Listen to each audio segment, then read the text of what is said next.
સંસારી જીવના ભાવ મરણો તારવા કરુણા કરી સરિતા વહાવી સુદાતણી પ્રભુ વીરતે સંજીવની શોષાતી દેખી શરિતને કરુણા વિના હૃદયે કરી મુનિકુંદ સંજીવની સમય પ્રાપ્ત તણી ભાજન ભરી કુંદ કુંદ રચ્યું શાસ્ત્ર સાતિયા અમૃતે પુર્યા ગ્રંથાધિરાજ તારામ ભાવો બ્રહ્માંડના ભર્યા અહો વાણી તારી પ્રશમરશવા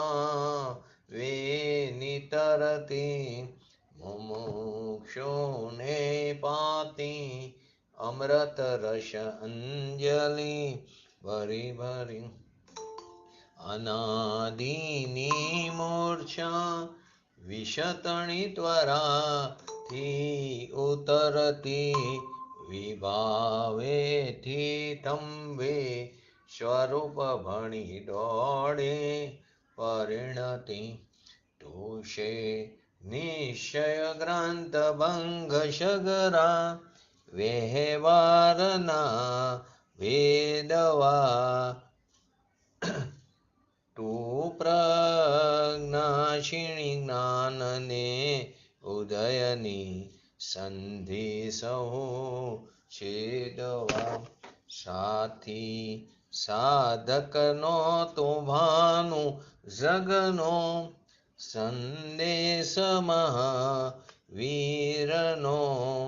વિષામો ભવક્લાંતના હૃદયનો તું પંથમો ટીટણો ચોણેતની રસનિબંધ શિથિલ થાય જાણેતની હૃદય જ્ઞાની તણા જણાય તું રૂચતા જગતની રુચિયારસે સૌ તું રીઝતા સકલ જ્ઞાયક દેવ રીઝે બનાવો પત્ર કુંદનના રત્નોના અક્ષરો લખી તથાપિ કુંદ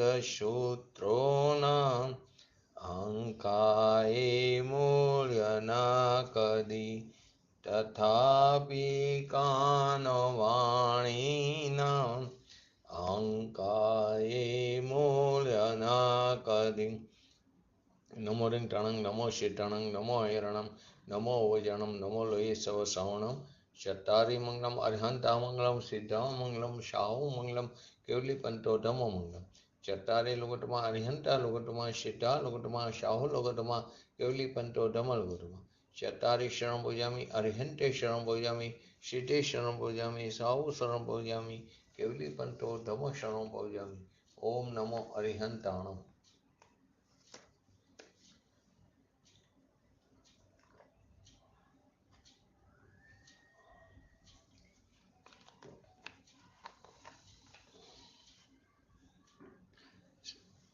શ્રી સમયસાર શાસ્ત્ર ગ્રંથાધિરાજ એના કર્તા કર્મ અધિકારની અંદર 54 નંબરનો કરસ પૂજ્ય ગુરુદેવશ્રીના પ્રવચનના આધારે સમજી રહ્યા છીએ. 54 નંબરના કરસમાં છે કરતા નહીં બે એકના, બે કર્મ પણ નહીં એકના, નહીં બે ક્રિયાઓ એકની, કદી એક થાય અનેકના. એટલે કે એક દ્રવ્યના બે કર્તા હોતા નથી અને એક દ્રવ્યના બે કર્મ પણ નથી. એક દ્રવ્યના બે કર્તા હોતા નથી અને એક દ્રવ્યના બે કર્મ પણ નહીં, કર્મ એટલે કાર્ય પણ નથી, અને એક દ્રવ્યની બે ક્રિયાઓ પણ નથી હોતી. કેમ? તો કે એક દ્રવ્ય અનેક દ્રવ્ય રૂપે થતું નથી. શું સ્પષ્ટ કર્યું છે? કર્તા કર્મ અને ક્રિયા તે એક જ દ્રવ્યમાં હોવાથી તે અભિન્ન છે. એમાં આપણે ગઈકાલે છેલ્લે કે નિશ્ચય નહીંથી અથવા તો એના પહેલા શું લીધું આપણે? કારણ કે એક દ્રવ્ય એકમ નેક યતો ન સ્યાત, એટલે કે એક દ્રવ્ય અનેક દ્રવ્ય રૂપે થાય નહીં. એટલે એક સત્તા પલટીને બીજી સત્તા રૂપે એક અસ્તિત્વ બીજા અસ્તિત્વ રૂપે થાય તો બીજાનું કામ કરે. તો પરંતુ એ તો શક્ય નથી. એ પોતાની સત્તાને પલટીને બીજા રૂપે થતું નથી. કોઈ તત્વ એટલા માટે બીજાનું કામ કરી શકતું નથી. એનો અર્થ શું થયો? એક પોતાનું કામ કરે અને પરનું પણ કામ કરે એમ નથી. તો કે આ પ્રમાણે આ બધા શ્લોકોની વાત કરીએ તો નિશ્ચય નહીંથી અથવા તો શુદ્ધ દ્રવ્યાર્થિક નહીંથી વસ્તુ સ્થિતિનો નિયમ કીધો. અહીં જે શુદ્ધ શબ્દ છે તે દ્રવ્યાર્થિક નહીંની અપેક્ષાએ નથી. આ શુદ્ધ શબ્દ દ્રવ્યની અપેક્ષાએ છે. નહીંની અપેક્ષાએ શુદ્ધ નથી. દ્રવ્યાર્થિક એટલે કે દ્રવ્યાર્થિક નહીંની અપેક્ષાએ નહીં, શુદ્ધ શબ્દ દ્રવ્યની અપેક્ષાએ, ત્રિકારી દ્રવ્યની અપેક્ષાએ. ત્રિકારી શુદ્ધ નહીં, પાછું નહીંની વાત નથી, પરંતુ દ્રવ્યની વાત છે. તો દ્રવ્યની અપેક્ષાએ શુદ્ધ કહેવામાં આવ્યું. કેમ કે દ્રવ્ય કેવું હોય? ત્રિકારી શુદ્ધ. પ્રવચન સારની અંદર શું આવે છે? વિકારનો કર્તા જીવ. વિકારનો કર્તા શું છે? જીવ. એ શુદ્ધ નિશ્ચય નહીંથી છે. વિકારનો કર્તા જીવ એ શુદ્ધ નિશ્ચય નહીંથી કીધો.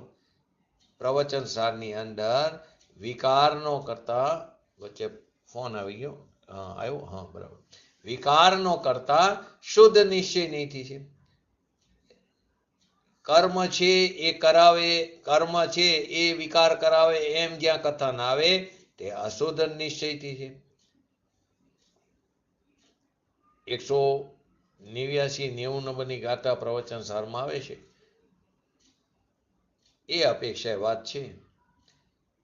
શુદ્ધ દ્રવ્યનો આશ્રય અને રાગાદી, શુદ્ધ દ્રવ્યનો આશ્રય અને રાગદ્વેષાદી તે દ્રવ્યમાં નથી, એ વાત અહીં નથી. એ પરમ શુદ્ધ નિશ્ચયની અથવા તો સાક્ષાત શુદ્ધ નિશ્ચયની અપેક્ષા કે એમાં ઉત્પન્ન થતા ને પરમ શુદ્ધ નિશ્ચયની અપેક્ષા એમાં છે જ નહીં. શુદ્ધ દ્રવ્યાર્થિક નહીંથી વસ્તુ સ્થિતિનો નિયમ કીધો. એટલે કે એક જ દ્રવ્ય અને પરને કોઈ સંબંધ નથી. પરના સંબંધથી જ્યાં જ્યાં વાત આવી એમ કેવું એ અશુદ્ધ નહીંનું કથન છે. કર્મને લઈને વિકાર તો કે અશુદ્ધ નિશ્ચયનું કથન છે. પરને કારણે તો કે અશુદ્ધ નિશ્ચયનું કથન છે. તો આત્માને અનાદિથી પદ્રવ્યના કર્તાપણાનું અજ્ઞાન, આપણને કર્તૃત્વપણું, પરના કર્તૃત્વપણાના અહંકારને કારણે જીવ અનાદિકાળથી અજ્ઞાન દશામાં પંચ પરાવર્તન કરતો રહ્યો છે. ભગવાન આત્મા તો કેવો છે? જ્ઞાતા દ્રષ્ટા છે, જાણનાર દેખનાર છે. છતાં છતી ચીજને અછતી કરીને શું કરી છે કે હું શરીરની ક્રિયા કરું, હું શરીરને મેન્ટેન કરું, હું ડાયટિંગ કરું, હું શરીરને નિરોગી રાખી શકું, હું દેહની ક્રિયા કરી શકું, હું દેહને હલનચલન કરી શકું, હું દેહને સ્થિર કરી શકું, હું વાણી કરી શકું કે હું મારે જે શબ્દ બોલવા હોય મધુર પ્રિય એવા જ વચનો બોલું, હું ક્યારેય કઠોર શબ્દ ન બોલું, તો કે હું વાણી કરું, હું કર્મ બાંધું.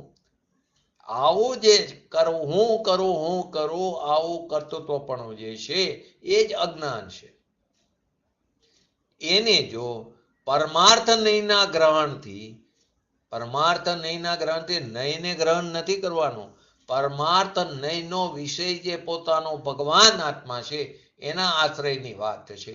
તો પરમાર્થ નહીંના ગ્રહણથી એટલે કે પોતાના સ્વભાવ તરફ દ્રષ્ટિ, એટલે કે સ્વરૂપ દ્રષ્ટિ, એટલે કે દ્રવ્ય દ્રષ્ટિ જે છે, એટલે એવા દ્રવ્ય દ્રષ્ટિથી એટલે કે પરમાર્થ નહીંથી ગ્રહણ કર્યું તે જો એકવાર, તો એ વિલય પામ્યો, મોહ, રાગ, દ્વેષ આદિ વિકાર આદિ વિલય પામ્યો તે ફરી નહીં આવે. એકવાર જો તે તારા સ્વભાવનો આશ્રય લીધો, સાદી ભાષામાં કહી તો ફરી તને મોહ રાગ દ્વેષ આદિ ઉત્પન્ન નહીં થાય. આ કઈ અપેક્ષા કહે? શાયિક સમ્યક્ત્વની અપેક્ષાએ. પડવા વાળા જીવની વાત નથી. અહીં તો અપ્રતિહત પુરુષાર્થ વાળા જીવની વાત છે. સમ્યક દર્શન થયું પછી વમી જાય તો રાગદ્વેષ આદિ બધું થાય. ભૂમિકા અનુસાર રાગદ્વેષ આદિ સમ્યક દ્રષ્ટિ ન હોય એની પણ વાત નથી, કેમ કે એ રાગનો રાગી નથી, એ વાત નથી. અહીં તો એકવાર તે સ્વભાવનો આશ્રય લીધો પછી તારા મોરાગ એ સમયે તારા મોરાગ દ્વેષ આદિ નાશ પામ્યા, એ ફરીને ન આવે એમ કે છે. તો કે એકવાર પણ સમ્યક થયો પછી ક્યાં જાય? અહીં તો સાહિક સમ્યકની વાત છે, એની અપેક્ષા અપ્રતિહતની વાત લીધી છે. માટે શું કીધું? આમાંથી શું કીધું? તદભૂતાર્થ પરિગ્રહણે વિલય યદેક વાર વ્રજેત તકી જ્ઞાન ઘનશ્ય બંધન મોહો. એટલે કે સમ્યક દર્શન જ્ઞાન થયું, એ થયું પાછું નહીં પડે. જો કોઈ ધનીનો અર્થી હોય માણસ, તો એ ધનને દેખે પછી ક્યાં જાય? એ ધનની પાછળ ચાલ્યો જ જાય, ખ્યાલમાં ન રહે કે આ રૂપિયો છે કે આ કાંકરો છે. એ એવી રીતે એક વાર જો ચૈતન્ય ભગવાન પોતાનો જે ભગવાન આત્મા છે તે પરથી ભીન છે એમ દ્રષ્ટિ કર તો રાગથી પણ ભીન પડી જઈશ ભાન થઈને. સાહિક સંકેતીની અપેક્ષાએ આખી વાત છે. બીજી ભાષાએ કહે તો અપ્રતિહત પુરુષાર્થ ઉપડે એની વાત છે. દ્રવ્ય દ્રષ્ટિમાં અપ્રતિહત પુરુષાર્થી એકવાર પણ રાગથી પૃથક થયો, પરથી પૃથક થયો, એવી જેને દ્રષ્ટિ થઈ, તો એવી દ્રષ્ટિ એની ચાલુ રહેતા તે કેવર જ્ઞાન લીધે છૂટકો. કેવરીના જ્ઞાનમાં એના જાજા ભાવ પણ દેખાતા નથી. આવી અપ્રતિહત દ્રષ્ટિ એ ચાલુ રાખી તો કેવર જ્ઞાન લીધે છૂટકો. પણ કોઈ એ મિથ્યાત્વમાં આવી જાય, વચમાં એને મિથ્યાત્વ દશા આવી જાય તો એવો ને એવો રે દ્રષ્ટિમાં, એમ નથી. એક સમય એવી પણ ચર્ચા થાય કે એકવાર સમ્યક દર્શન થયું પછી પાછો ભલે મિથ્યાત્વમાં પણ એવો ને એવો રહે. નહીં, એવો ને એવો નથી રહેતો.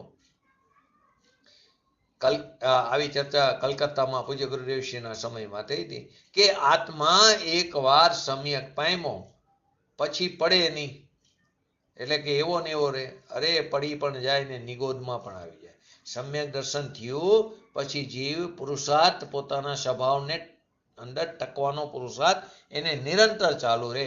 પરંતુ ક્યાંક પૂર્વે કરેલા પરિણામોને આધીને એના પુરુષાર્થમાં નબળાઈ આવે, જે ઉપશમમાં રહેલા કર્મનો ઉદય આવે, પોતાની ભૂલને કારણે સ્વભાવથી ચ્યુત થાય, ત્યારે તેને સમ્યક દર્શન વમી પણ જાય છે.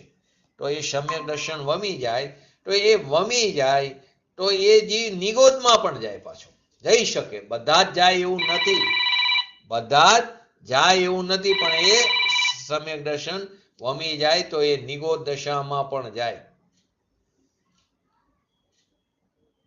નિગોદમાં જાય. નિગોદમાં ક્યાં એને ખબર હતી કે હું સંકિત પામ્યો છું? એ તો કેવરી જાણે છે. એ કેવરી જાણે છે કે મને સમ્યક દર્શન એને હતું કે નહીં. કેવરીના જ્ઞાનમાં બધું જણાય છે. એને ક્યાં ખબર છે નિગોદિયા જીવને કે એને સમ્યક દર્શન હતું કે નહોતું? કેવરી જાણે છે કે આ જીવને એક વાર પોતાના સ્વભાવનો સ્પર્શ થયો છે. બાકી જે જીવ છે એકવાર સમ્યક દર્શન વમી જાય તો ગૃહિત મિથ્યા દ્રષ્ટિ થઈને એ કસાય ખાના પણ માંડે. સમ્યક દ્રષ્ટિ જીવ એને જો સમ્યક દર્શન વમી ગયું, નિગોદમાં પણ જાય, એ ગૃહિત મિથ્યાત્વ દ્રષ્ટિવાળો થઈને એ કસાય ખાના પણ માંડે.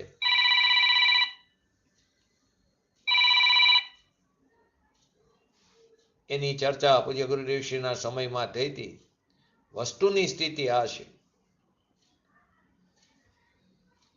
કે સમ્યક દર્શન થાય, વમી પણ જાય, પણ અહીં અત્યારે એની વાત નથી. થયું એ થયું, પાછું નહીં પડે. એકવાર થયેલું આત્માનું ભાન જો ભૂલી જાય પછી એને ભાન રિયાજ કરે, જ્ઞાન સમ્યક રિયાજ કરે એમ નથી. એને ફરી પોતાના સ્વભાવનો આશ્રય લઈને ફરી એને સમ્યક દર્શન થાય. પણ એ રિયાજ કરે એમ નથી. રે કિંચિત નિત્યમ અર્ધ પૂતગલ પરાવર્તન, એનાથી વધારે બહાર રહેતો નથી. પરંતુ જીવ, અહીં તો પડવાવાળા જીવની વાત નથી. એકવાર યથાર્થ ભાન થઈ ગયું અને એની એ દશા રાખી તો એને ફરી રાગની એકતા નહીં થાય. માટે કીધું, એક વાર પણ જો મોહ રાગ દ્વેષ આદિ વિકારનો વિલય પામે તો ફરી કદી નહીં આવે. માટે કહેશે, એકવાર સ્વરૂપનું યથાર્થ ભાન થઈ ગયું, એકવાર સ્વરૂપનું યથાર્થ ભાન થઈ ગયું, એની એ દશા રાખી તો ફરી એને રાગની એકતા નહીં થાય. અહીં એમ કેવું છે. તો અહીં શું આવ્યું? 54 નંબરની ગાથામાં આપણે 55 નંબરની ગાથા ચાલુ કરી એ પહેલા થોડું 54 નંબરની ગાથાની વાત લઈ લે. કે 54 નંબરની ગાથામાં એમ કેવું છે કે કર્તા, ક્રિયા અને કર્મ. કર્તા તે ક્રિયા અને કર્મને કરે છે, તેથી તે બંનેનો કર્તા છે. પરિણમનશીલ દ્રવ્ય તે કર્તા છે, તેનું પરિણમન એ જ એનું કાર્ય છે, અને પર્યાયનું પરિવર્તન એ જ ક્રિયા છે. આ પ્રમાણે એક જ વસ્તુના 3 નામ છે. તો કે વાત એમ છે કે એક પરિણામના એટલે કે એક કર્મના કરતા 2 દ્રવ્યો હોતા નથી, 2 પરિણામો એક દ્રવ્ય કરતો નથી, 2 પરિણામોને એક દ્રવ્ય કરતો નથી, એક પરિણમન એટલે કે એક કર્મના કરતા 2 દ્રવ્યો નથી હોતા. એવી જ રીતે એક ક્રિયાને 2 દ્રવ્યો નથી કરતા અને 2 ક્રિયાઓ એક દ્રવ્ય નથી કરતો. જીવ અને પૂતગલ ભલે એક ક્ષેત્ર વગાયું હોય તો પણ બંને પોતપોતાના સ્વભાવને ક્યારેય છોડતા નથી, એનું ઉલ્લંઘન કરતા નથી. એનાથી સુનિશ્ચિત થયું, પૌદ્ગલિક જડ પરિણામોનું કરતા પૂતગલ દ્રવ્ય છે અને ચેતન આત્મા ચૈતન્ય ભાવનો કરતા છે. કર્તા, કર્મ અને ક્રિયામાં વસ્તુ ભેદ નથી. કેમ? તો કે ત્રણેય એક જ વસ્તુમાં છે. એક ક્રિયાના કરતા 2 દ્રવ્યો હોતા નથી અને વિભિન્ન 2 દ્રવ્યો જે છે, પૃથક પૃથક દ્રવ્યો, એ 2 ક્રિયાઓનું કરતા એક દ્રવ્ય નથી હોતો. એ વિભિન્ન દ્રવ્યોની 2 ક્રિયાઓનું કરતા એક દ્રવ્ય હોતું નથી. માટે જીવ પૌદ્ગલિક ક્રિયાઓનો કરતા થઈ શકતો નથી અને પૂતગલ તે જીવ દ્રવ્યની ક્રિયાઓનો કરતા થઈ શકતું નથી. પ્રશ્ન એ હતો, ભલે આકાશના એક ક્ષેત્રની અંદર રે જીવ અને પૂતગલ બંને એક ક્ષેત્ર વગાયું હોય, પરંતુ તે પોતાના સ્વભાવને છોડતા નથી. પોતાના સ્વભાવને છોડતા નથી. પરમાર્થ સત્ય શું થયું એનાથી? કે પૌદ્ગલિક જડ કર્મનું કરતા પૂતગલ દ્રવ્ય છે અને ચેતન્ય ભાવોનું કરતા ચેતન દ્રવ્ય છે. કર્મ અને ક્રિયામાં શું તફાવત? આપણે લીધું હતું, થોડુંક એ રિવિઝન કરીને જઈ. કર્મ અને ક્રિયામાં શું તફાવત? અહીં 3 વસ્તુ આવી ને, કર્તા, કર્મ અને ક્રિયા. તો કર્મ અને ક્રિયામાં શું તફાવત છે? બંને એક જ જેવા લાગે છે. કેમ? તો કે પરિણમનને જ કર્મ કીધું અને ક્રિયા પણ પરિણમન રૂપ જ છે. તો શું ફરક છે બંને વચ્ચે? કર્મ અને ક્રિયા વચ્ચે શું ફરક? બંને એક જ જેવા લાગે. કેમ? તો કે પરિણમનને કર્મ એટલે કે કાર્ય કીધું અને ક્રિયા પણ પરિણમન રૂપ જ છે.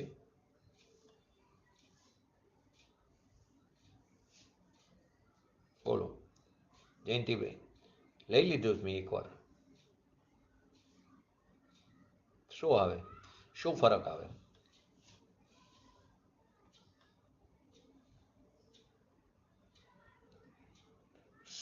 બોલો, શું ફરક આવે બંને વચ્ચે?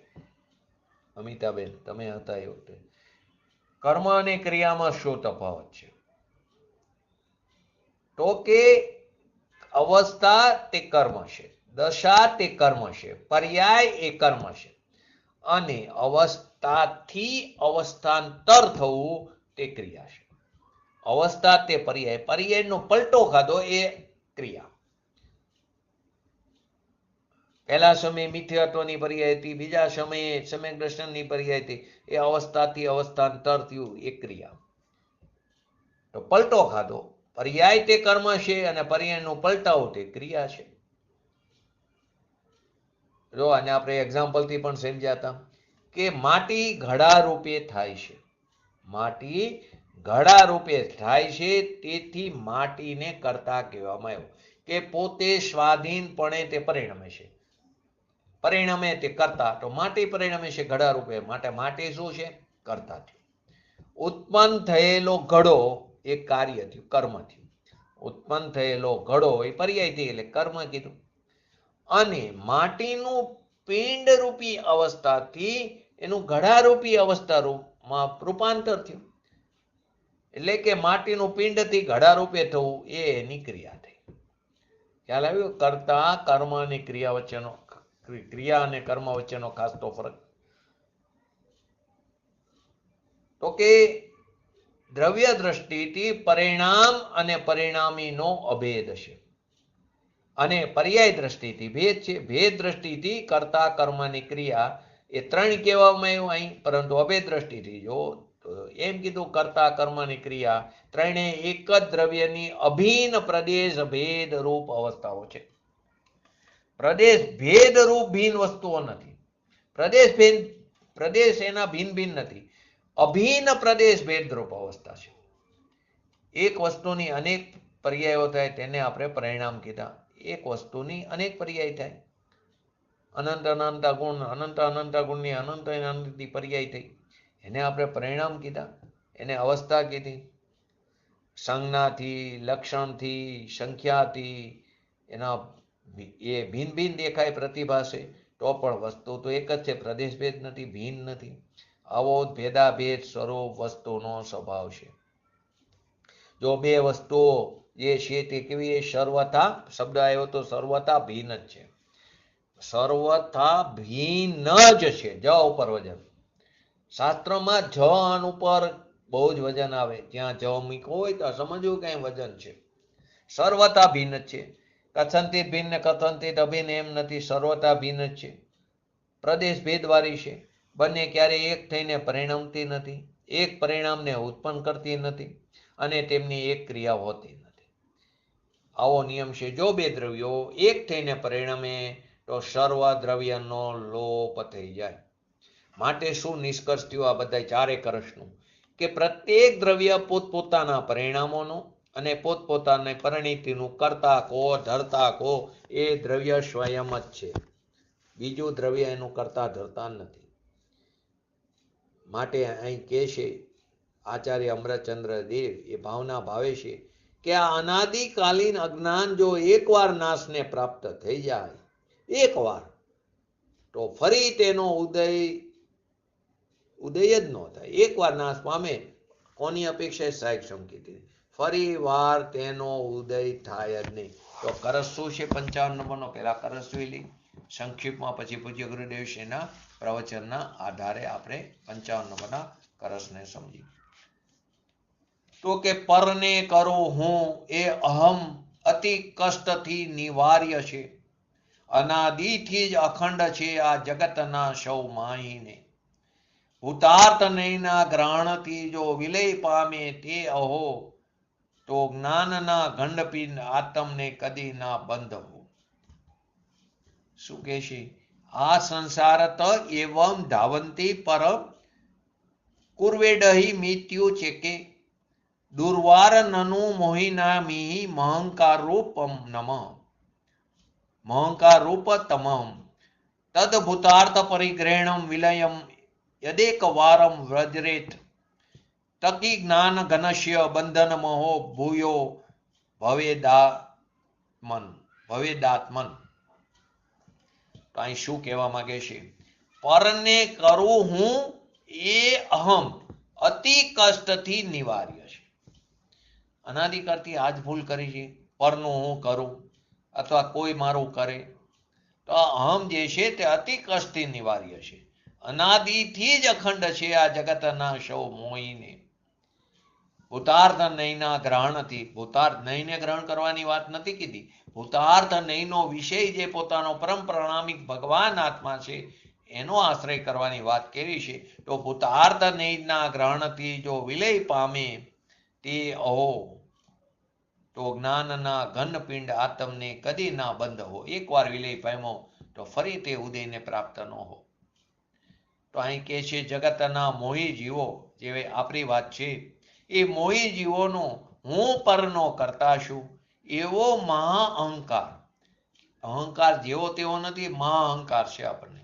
એ મહાઅહંકાર પરના કર્તૃત્વ સંબંધીનો, સેના સંબંધીનો? પરના કર્તૃત્વ સંબંધીનો, જેને મહાઅહંકાર કીધો તે કયો છે? અત્યંત દુર્નિર્વાર, અત્યંત દુર્નિર્વાર, અનાદિકાલીન અહંકાર રૂપ, અજ્ઞાન રૂપ, અંધકાર રૂપ છે.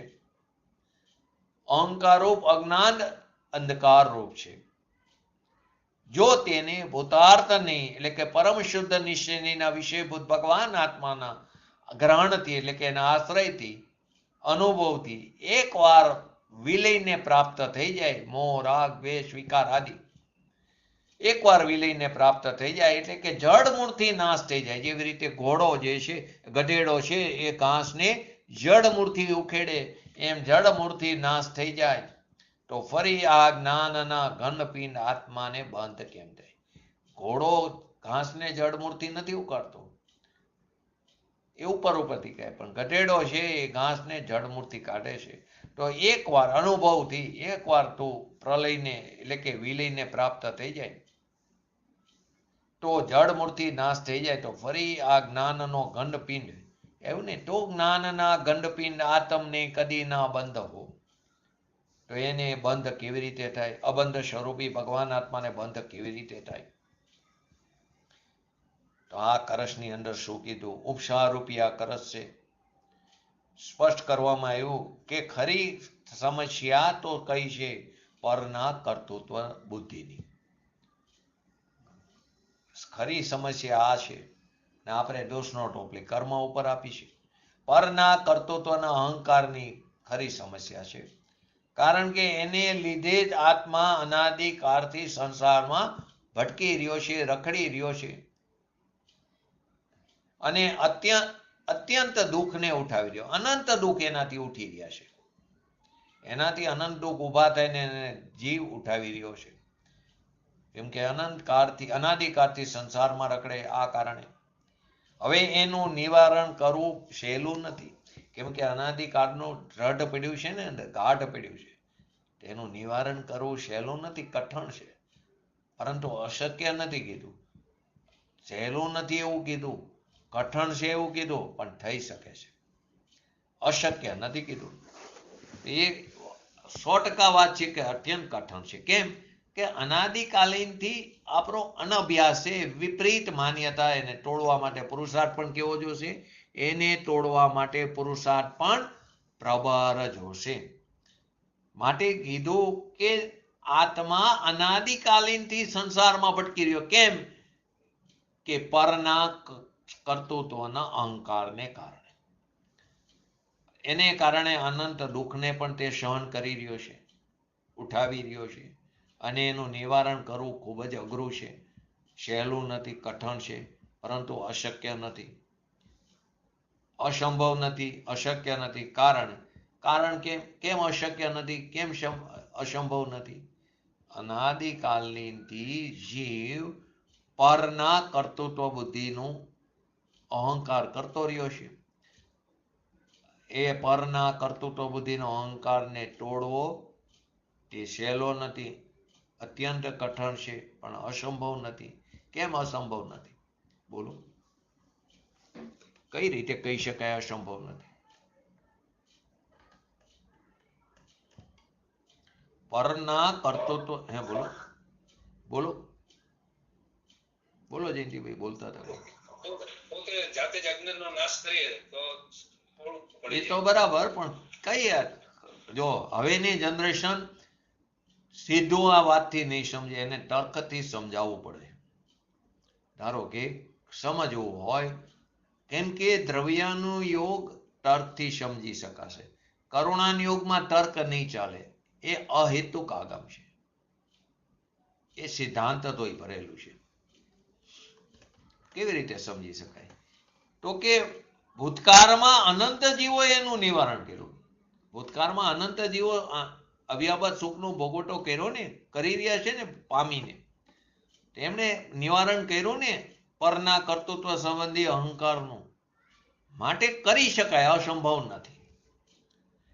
6 મહિના ને 8 સમયમાં 608 જીવ નિયમથી મોક્ષે જાય. તો અનાદિકાળથી અત્યાર સુધીમાં કેટલાય જીવો ગયા સિદ્ધ દશાને પામ્યા. તો એનો અર્થ શું થયો કે ભૂતકાળમાં અનંત જીવોએ નિવારણ કર્યું.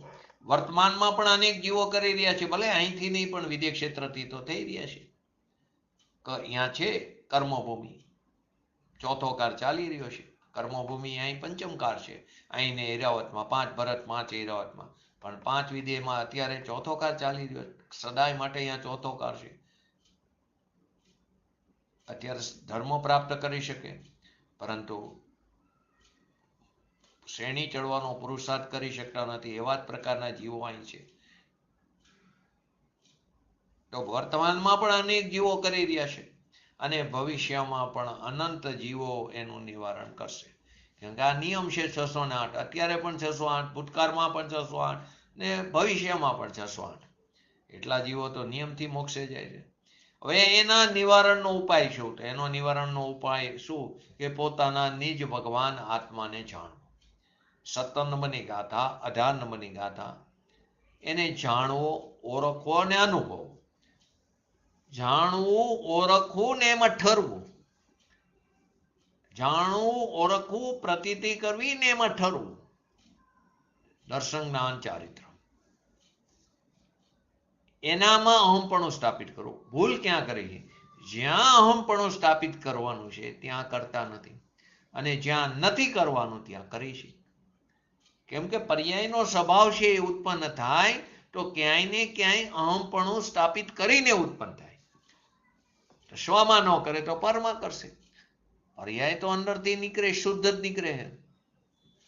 પણ જેવી નીકળી તો સ્વનું લક્ષ ન કરતા પરનું લક્ષ કરે તો રાગ દ્વેષ આદિ વિકાર ઉત્પન્ન થાય. થાય છે એ સમયની પર્યાયની યોગ્યતાથી, એ અલગ વસ્તુ છે.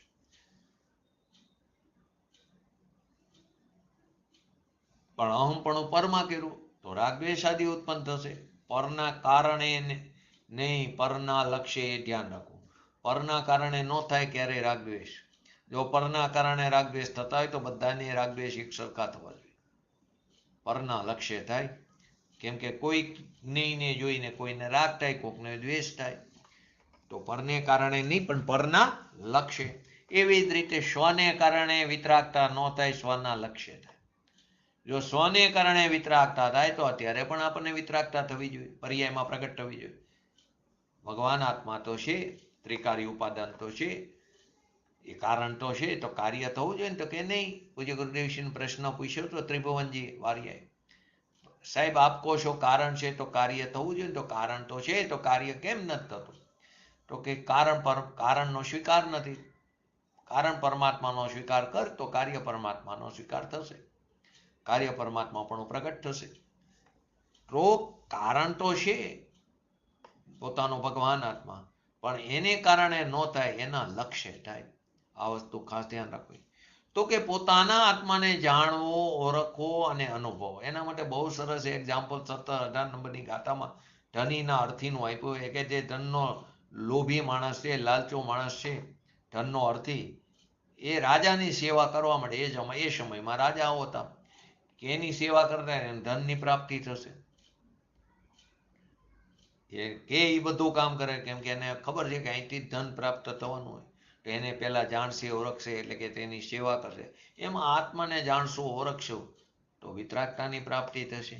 એની અંદર અહમપણું સ્થાપિત કરવું છે, એની અંદર જ જામી જવાનું, એની અંદર જ રમમાણ થઈ જવાનું, એની અંદર જ સમય જવું. જે સમાય તે થાય, જે સમાય તે થાય. સમાયા તે થયા. ક્યાં? પોતાના સ્વભાવમાં. જીવનમાં એક વાર પણ જો આ કામ કરી લીધું, એક વાર પણ પોતાના ભગવાન આત્માનો સંગ કરી લીધો, અનાદિકાળથી પર દ્રવ્યનો તો અનંત વાર સંગ કર્યો. જ્યાં સંગ કરવાનો છે એનો સંગ ન કર્યો. એક વાર એનો સંગ કરી લીધો, કામ કરી લીધું, પછી આ બીજી વાર આ ચક્કરમાં પડવાનું નહીં રહે. અને કદાચ તારો પુરુષાર્થની નબળાઈ હશે તો પણ કિંચિત ન્યૂનતમ અર્ધ પૂતગલ પરાવર્તનથી વધારે બહાર નહીં રખાય. આ તો ઉત્કૃષ્ટની વાત છે. અહીં તો એ વાત પણ નથી. અહીં તો અપ્રતિહત પુરુષાર્થ વાળા જીવની, અહીં પડવાવાળા જીવની વાત નથી. અહીં શાહીક સમ્યક દ્રષ્ટિ જીવની વાત છે. તેને વધારેમાં વધારે 3 અથવા 4 ભાવ હોય છે. તો આ શાહીક સમ્યક દ્રષ્ટિ જીવની વાત એને પ્રાપ્ત કર્યું એ અપેક્ષાએ વાત છે. એને આ ચક્કરમાં પડવાનું નહીં રે. એકવાર એને કામ કરી લીધું, એકવાર ધર્મને પ્રાપ્ત કરી લીધો, એકવાર પ્રગટ કરી લીધો, પછી તે જીવ વધારે સમય સંસારમાં નહીં રહે. કેમ તો કે શાહીક સમ્યક દ્રષ્ટિ જીવ એ કદાપી પણ મિથ્યાત્વ દશાને પ્રાપ્ત થતો નથી. કેમ કે એનો મોહનો ક્ષય થઈ ગયો. ઔપશમિક વાળાને ઉપશમતી હોય, ક્ષયોક્ષમિક વાળાને ક્ષયોક્ષમતી હોય, પણ ક્ષાયિક વાળાને તો ક્ષય થઈ ગયો હોય. તો ફરી જે ક્ષય અભાવ થઈ ગયો એનો ઉત્પન્ન કેવી રીતે થાય? કે ક્યારેય મિથ્યાત્વ દશાને પ્રાપ્ત થતો નથી. તો પંડિત જયચંદજી છાબડાએ શું લીધું કે અજ્ઞાન તો અનાદિથી જ છે. જીવને અજ્ઞાન કરવાની ને શીખવાની જરૂર નથી પડતી. વીછીનું બચ્ચું હોય કે સાપનું બચ્ચું હોય, એને શીખડાવવું ન પડે કે આવી રીતે ડંખ મારવા. એ આવે જ એનામાં, એ સંસ્કાર એનામાં છે જ. એમ આપણને પણ અનાદિકાળથી અજ્ઞાનના જ સંસ્કાર છે, અનાદિથી. પરંતુ પરમાર્થ નહીંના ગ્રહણથી દર્શન મોહનો નાશ થઈને એકવાર યથાર્થ જ્ઞાન થયું અને શાહીક સમ્યક્ત્વ ઉત્પન્ન થયું, તો ફરીને મિથ્યાત્વ નહીં આવે. ફરી 3 કાળમાં મિથ્યાત્વ નહીં આવે. જો શાહીક સમ્યક દ્રષ્ટિ જીવ પણ ઉપશમ શ્રેણી ચડી શકે. શપક એ તો શાહીક વાળો જ ચડે, પણ ઉપશમ શ્રેણી ઔપશમિક વાળો અને શાહીક વાળો બંને ચડે. તો શાહીક વાળો ચડે તો ખરો, 11મા ગુણસ્થાનથી પાછો પણ આવે, પણ 4થાથી નીચે ન જાય. કેમ કે એનું સમ્યક્ત્વ વમતું નથી. ઔપશમિક સમ્યક્ત્વ વાળો જીવ 11થી પાછો પડીને એનું જો સમ્યક દર્શન ચાલ્યું જાય તો મિથ્યાત્વ દશામાં આવે ત્યાં સુધી નિગોધમાં પણ ચાલ્યો જાય. વિચારો પરિણામોની વિચિત્રતા. 11મા ગુણસ્થાને જેને પૂર્ણ સુખી કીધું, એ જીવ ત્યાંથી પડીને નિગોધ દશામાં પણ ચાલ્યો જાય. એને પર્યાયમાં 2 વાર ઉપશમ શ્રેણી ચડી શકે જીવ, અને 2 વાર પડી શકે. આ પણ એક નિયમ છે. અહીં તો અત્યારે આ કાર્ય તો શ્રેણી ચડી શકતા જ નથી, એની વાત નથી. પરંતુ શાહીક સમ્યક્ત્વ વાળો જીવનું સમ્યક દર્શન નહીં પામે. એને દર્શન મોહનીઓનો નાશ થઈ ગયો, ક્ષય થઈ ગયો હોય. એટલે એકવાર યથાર્થ જ્ઞાન કરીને, હા બોલો બોલો. ઉપશમ છે ને, દબાયેલું છે, દબાયેલું પડ્યું છે. મર જે છે આપણે કાદવ પાણીમાં હોય, જો નવું પાણી આવે ને ચોમાસામાં, તો કેવું આવે, ડોરું પાણી આવે તો આપણે ફટકડી નાખી તો શું થાય, પાણીનો મેલ નીચે બેસી જાય. પરંતુ એ હલાવો એ પાત્રને કે એને, તો પાછો શું થાય, મેલ આવે ને, પાછું ડોરું પાણી લાગે ને. એમ દબાયેલો પડ્યો છે કર્મો. એ ઉપશમ ઉદયમાં આવે છે. ઔપશમિક વાળાને ઉદયમાં આવે એટલે પાછા પડે. ખરેખર એના પરિણામને આધીન, પણ કર્મની ભાષાથી સમજાવવું પડે. એટલે કર્મો જે ઉપશમ રૂપે હતા તે ફરી ઉદયમાં આવે, એનો નાશ નથી થયો. છે એને નાશ નથી થયો.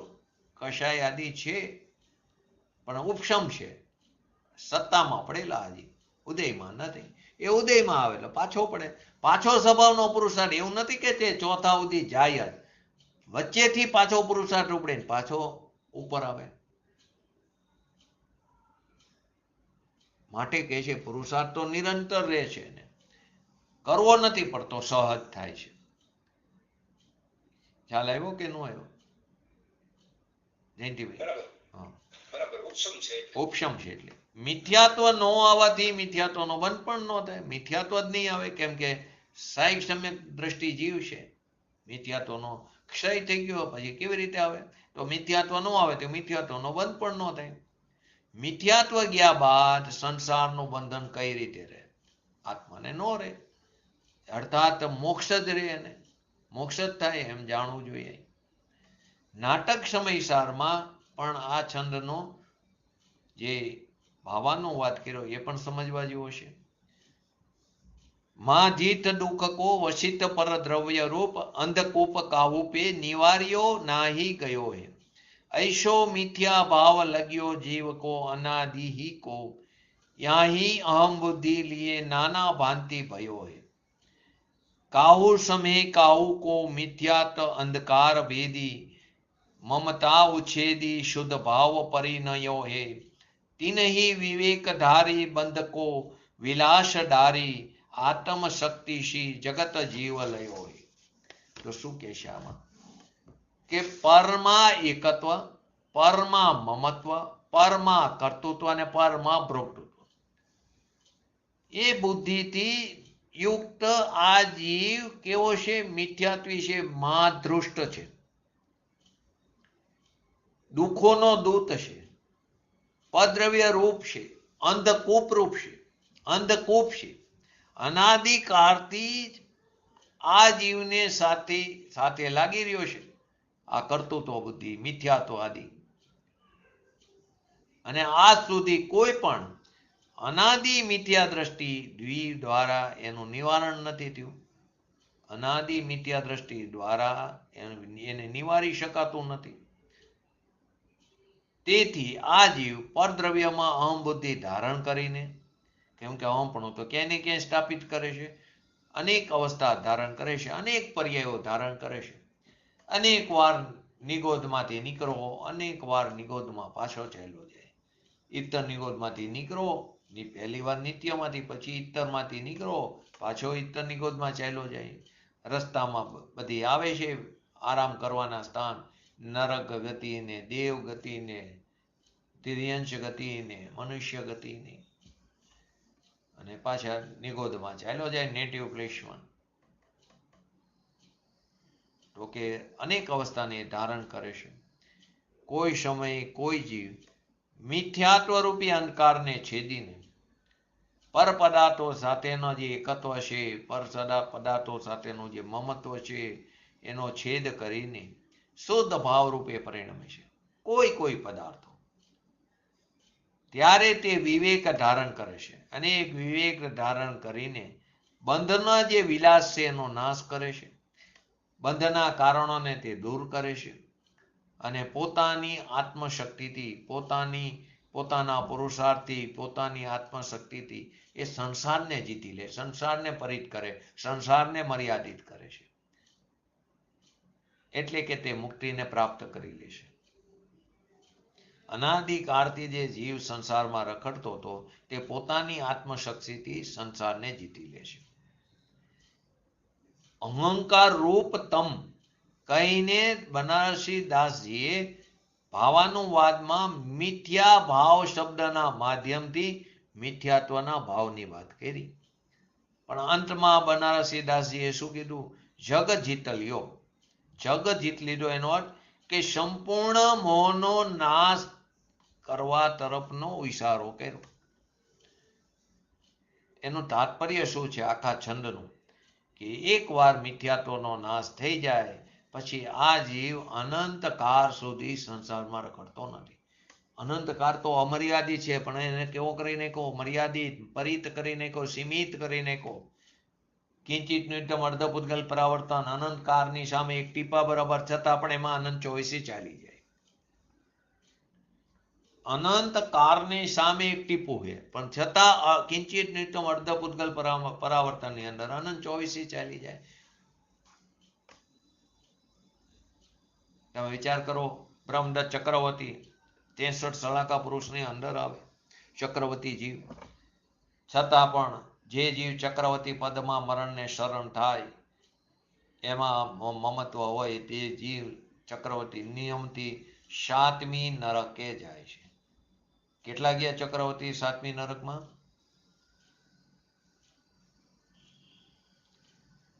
બોલો કેટલા ગયા? 2. ક્યાં? શુભમ અને બ્રહ્મદત્ત. બરાબર, 2 ગયા. 7મી નરકનું 33 સાગરોપમનું આયુષ્ય કેટલી 24 ચાલી જશે. જવાન એ પણ મોક્ષે પામવાના છે, કેમ કે સમય દ્રષ્ટિ જીવ હતો, સમય દર્શન મમી ગયું, 7મી નરકમાં ગયો પરિણામને આધીન. 63 સલાકા પુરુષ છે, પરંતુ કાર ગણો, પરંતુ તોય અનંત કારની અપેક્ષા એક ટીપા બરાબર છે. માટે તે કારને કેવો થઈ ગયો? મર્યાદિત થઈ ગયો. તે અતિ શીઘ્ર મુક્તિને પ્રાપ્ત થશે. અતિ શીઘ્ર જ અનંત નામે અતિ શીઘ્ર કહેવામાં આવ્યું. એકવાર જો મિથ્યાત્વનો નાશ થઈ ગયો પછી આ જીવ અનંતકાળ સુધી સંસારમાં ભટકતો નથી. અતિ શીઘ્ર જ તે મુક્તિને પ્રાપ્ત થાય છે. મુક્તિ લીધે છૂટકો.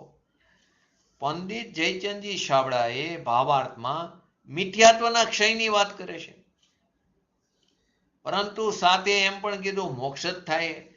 મિથ્યાત્વના ક્ષયની જ વાત કરી અને સાથે એમ પણ કીધું અસ્થિથી મોક્ષ જ થાય છે. એમ પણ કહી દે છે કે ચારિત્ર મોહના ક્ષયની વાત પણ એની અંદર આવી ગઈ. મોક્ષ જ થાય છે. દર્શન મોહનીયના ક્ષયની પણ સાથે ચારિત્ર મોહનીયના ક્ષયની વાત પણ આવી ગઈ. એક વાર આપણે ભલે દર્શન મોહના ક્ષયની અપેક્ષા ગ્રહણ કરીએ કે ચારિત્ર મોહના ક્ષયની, અથવા બંને પ્રકારના મોહના નાશની વાત કરીએ, પરંતુ પરમ સત્ય તો એ છે કે ભૂતાર્થ નહીંનો વિષયભૂત ભગવાન આત્મા, એના આશ્રયથી જો એકવાર મોહનો ક્ષય જડ મૂર્તિ થઈ જાય તો તે મોહ બીજી વાર અંકુરિત થતો નથી. જો બી હોય ને કોઈ પણ ઝાડના, ઉપરથી કાઢો તો ફરી વાર એ ઉગવાનું, પણ એને મૂળમાંથી એના બીજને કાઢવા પડે. તો એક વાર મોહનો ક્ષય જડ મૂર્તિ થઈ ગયો પોતાના સ્વભાવના આશ્રય એના અવલંબને, તો મોહ બીજી વાર અંકુરિત થતો નથી. તેથી અલ્પકાળમાં તે મોક્ષને પ્રાપ્ત થાય છે. માટે 56 નંબરના કળશની અંદર સાથે 56 પણ લઈ લઈશું સંક્ષેપમાં, પછી ગુરુદેવશ્રીના પ્રવચનોનો આધાર લઈશું. તો 56 નંબરના કળશની અંદર શું કહે છે? મોહના ક્ષયની ભાવના બતાવી. એ ભાવના આવે છે અંદર. આ પ્રકરણનો સાર એ આ કળશની અંદર આવે છે. પરભાવોને પર કરે આત્મા આત્મભાવ. આત્મભાવ તે આત્મ છે, પરના છે પરભાવ. શું કે આત્મભાવાન કરો ત્યાત્મા, પરભાવાન સદા પરમ. આત્મેવ જ્ઞાતમો ભાવા પરસ્ય પર એવતે. એટલે કે આત્મા સદાય પોતાના ભાવોને જ કરે છે. સદાય પોતાના ભાવોને જ કરે છે. અને પરભાવોને પર સદા કરે છે. પરભાવોને સદા પર જ કરે છે. આત્મા સદાય પોતાના ભાવોને જ કરે છે. તેથી જે આત્માના ભાવો છે તે આત્મા જ છે. જે આત્માના ભાવો છે તે આત્મા જ છે. અને જે પરના ભાવો છે તે પર જ છે ને. શું કીધું? પરભાવોને પર કરે આત્મા આત્મભાવ. આત્મભાવ તે આત્મ છે, પરના છે પરભાવ. એટલે કે જે આત્માના ભાવો છે તે આત્મા જ છે, અને જે પરના ભાવો છે તે પર જ છે. આ કળશની અંદર ટૂંકમાં શું બતાવ્યું? સ્વ અને પરમાં સંપૂર્ણ ભિન્નતા બતાવી, અને એક સ્પષ્ટ કર્યું કે આત્મા પોતાના વિકારી અને અવિકારી એ ભાવોનો તે કરતા છે. અજ્ઞાન દશામાં વિકારી ભાવોનો કરતા છે. જ્ઞાની વિકારી ભાવોનો કરતા નથી. તો કે અજ્ઞાન દશામાં વિકારી ભાવોનો કરતા છે, તો વિકારી અને અવિકારી ભાવોનો કરતા છે આત્મા. અને પૂતગલ આદિ પર પદાર્થો પણ પોતપોતાના એમાં પણ વિકારી અને અવિકારી ભાવોનો કરતા છે. સ્કંદ છે તે વિકાર છે, અશુદ્ધ પર્યાય. તો પોતપોતાના વિકારી અને અવિકારી ભાવોનો કરતા છે. કળશ ટીકાની અંદર પંડિત રાજમલજીએ આ પોતાના ભાવમાં વિકારી અને અવિકારી બંને ભાવો લીધા, અને એના જ આધાર ઉપર બનારસીદાસજીએ નાટક સમયસારની અંદર પણ એ આ ભાવો બંને પ્રકારના ભાવોને લીધા છે. શુદ્ધ ભાવ ચેતન, અશુદ્ધ ભાવ ચેતન, દુહુ કો કરતાર જીવ और नहीं मानिए. कर्म पिंड को विलास वर्ण रस गंध फास, करता दुहु को पुद्गल परवानिए. ताते वर्णादि गुण ज्ञानावरण आदि कर्म नाना परकार पुद्गल रूप जानिए। समल विमल परिणाम जे जे चेतन के, ते सब अलख पुरुष सौ बखानिए। ते सब अलख पुरुष यो बखानिए। तो शुद्ध અને અશુદ્ધ બંને પ્રકારના ચૈતન્ય ભાવોનો કરતા જીવને જ માનવો જોઈએ.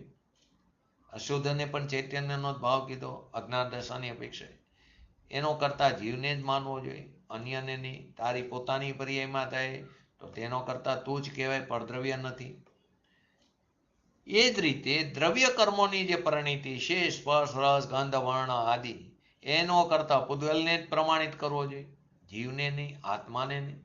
તેથી વર્ણ આદિ અને જ્ઞાનાવર્ણીય આદિ એ જે વિવિધ રૂપોને પૂતગલ જાણવા જોઈએ. કેમ કે એ પૂતગલ છે, એ પૂતગલનો ભાવ છે, તેથી તે પૂતગલ જ છે.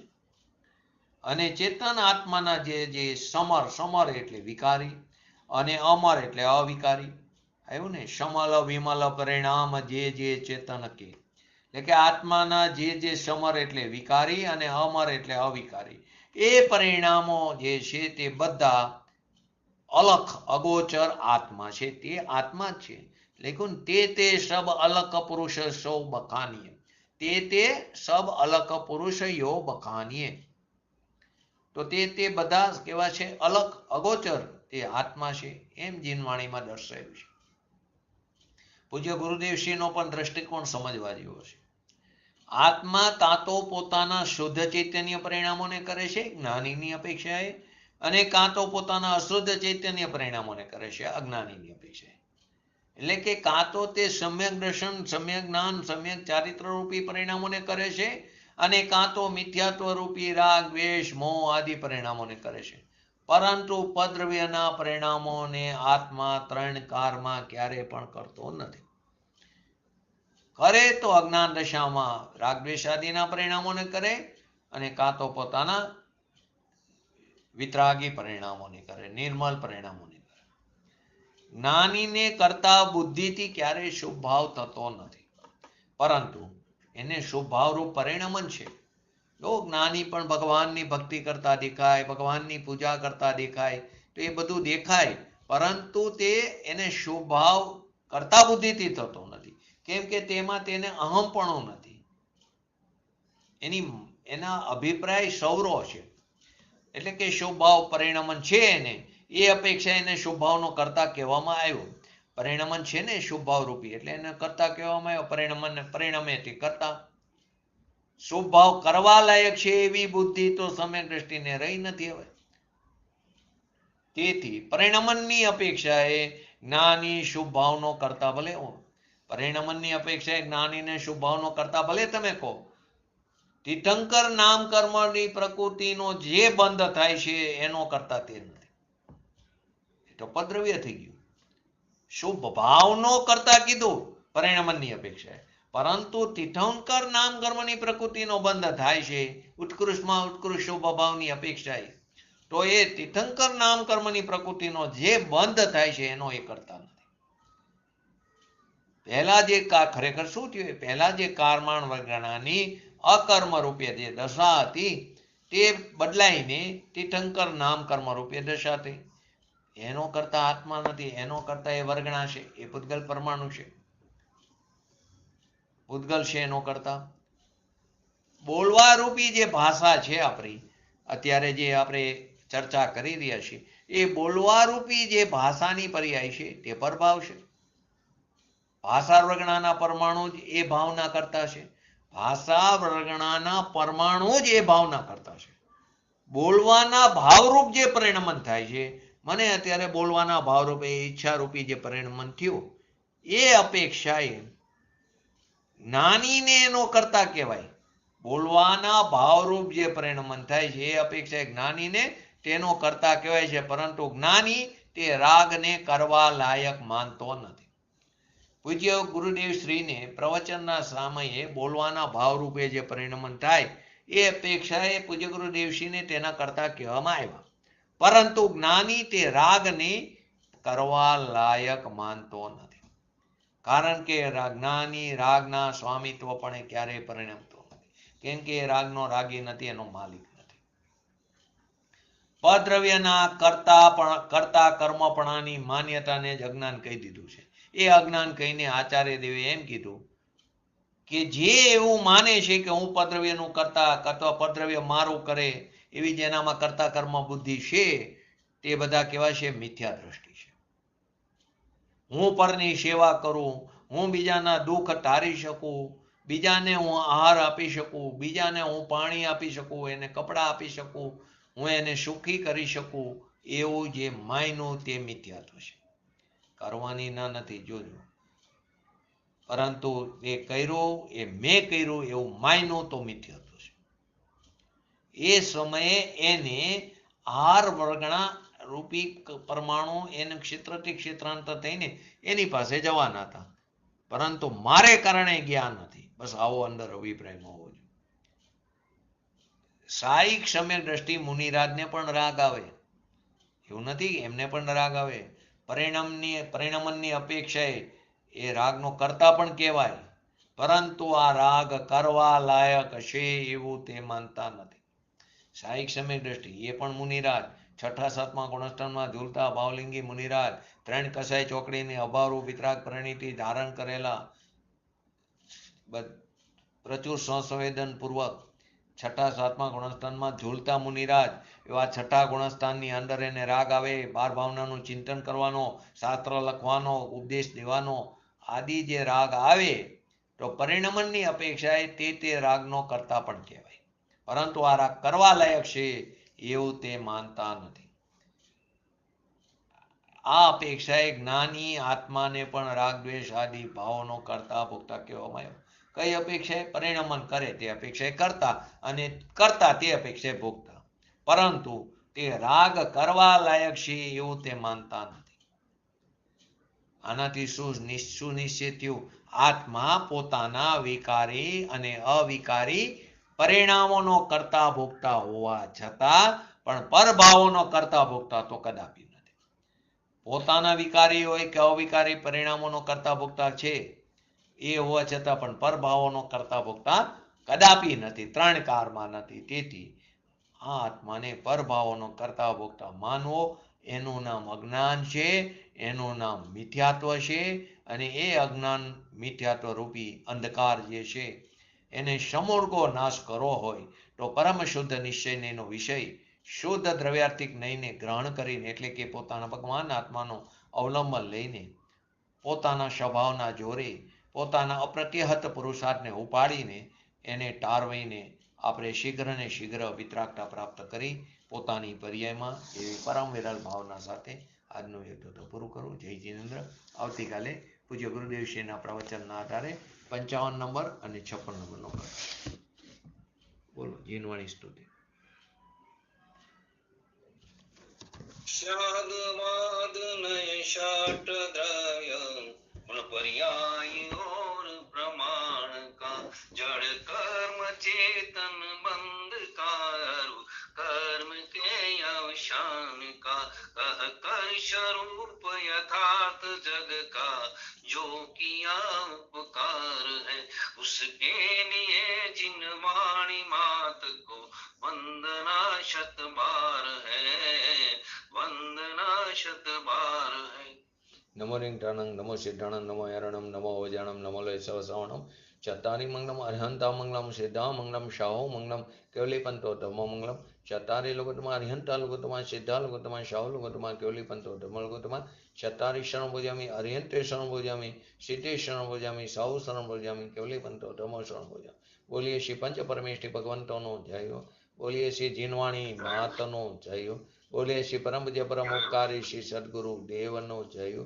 बोलिए श्री प्रसन्नमूर्ति भगवती मातनो जय हो. बोलिए श्री सनातन जैन दिगंबर धर्मनो जय हो.